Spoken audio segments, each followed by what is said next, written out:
So here's one of my favorite stories. I know I've told it before, but I like it. Here, anyway. All right. So there was this woman who wanted to watch the Oscars. So she had bought a new television, a big one, flat screen. But she was in a panic. She called, it wasn't working. So she calls up the repairman and she says, my TV's not working. I can't get any picture and I can't get any sound. So he comes over, makes an emergency house call here because it's time for the Oscars. And he comes in and he looks around and he notices, she's gone to the other room, and he notices what the problem is. She hadn't plugged it in. All right?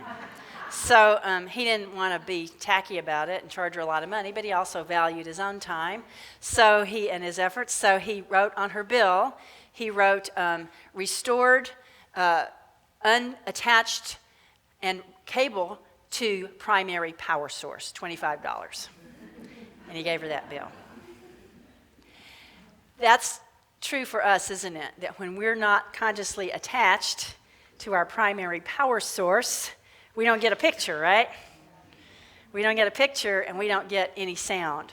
So we know that that's what's so essential for us in life, is to wake up, to become conscious of that truth that's within us. God's always within us. We're expressions of God. We're divine ideas in the mind of God.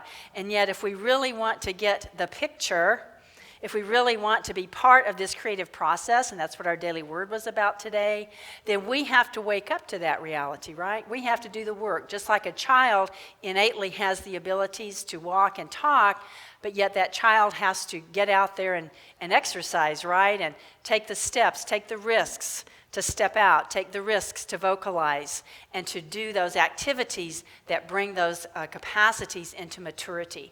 And that's the way it is for us as human beings. And especially that's true for us as we are thinking about our interactions in our world, our interactions with other human beings, and our interactions with this earth. We know that in our earth experience right now, in our environment, we know that there are challenges.